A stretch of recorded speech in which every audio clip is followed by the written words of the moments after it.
உயர்நிலைக்கான பயிற்சி.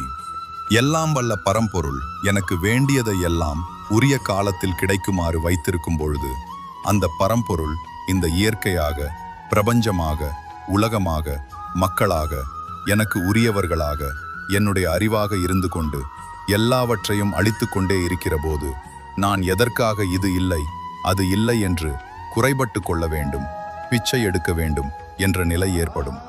செய்ய வேண்டியதை மனம் கோணாமல் செய்துவிட்டு கவலைப்படாமல் பிறரை நொந்து கொள்ளாமல் இரு. உனக்கு முரண்பட்டவர்கள் என யாரேனும் இருந்தால் அவர்களை வாழ்த்திக் கொண்டே இரு. உன்னை வாழ்த்திக்கொள், உன் குடும்பத்தை வாழ்த்து, சுற்றத்தாரை வாழ்த்து, சமுதாயத்தை வாழ்த்து.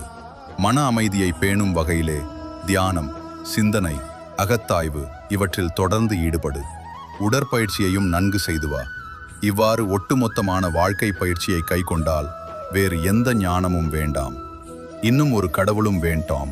ஏனென்றால் எந்த செயல் செய்தாலும் அங்கே விளைவு கடவுள் செயல்தான். அது இயற்கையினுடைய விளைவுதான்.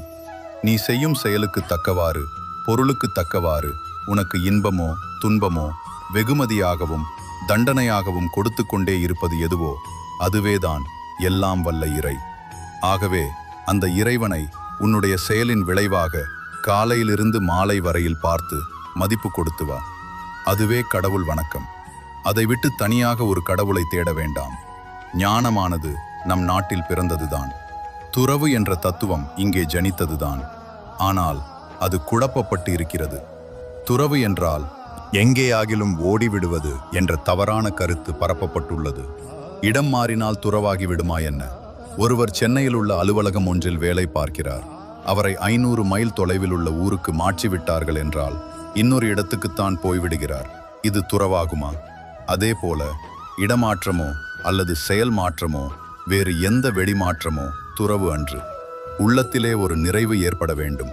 அதற்கு நீங்கள் என்ன செய்ய வேண்டும் என்றால், எந்த காரியத்தில் ஈடுபட்டாலும் அளவு ஒன்று, முறை ஒன்று என்று வைத்து கொள்ள வேண்டும். இந்த அளவு, முறை இவை மீறும்போதுதான் துன்பம் உண்டாகிறது. இந்த அளவு, முறை இரண்டையும் கடைபிடித்தால் அதுதான் துறவு.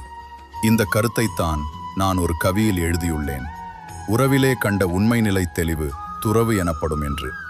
அருள் தந்தை.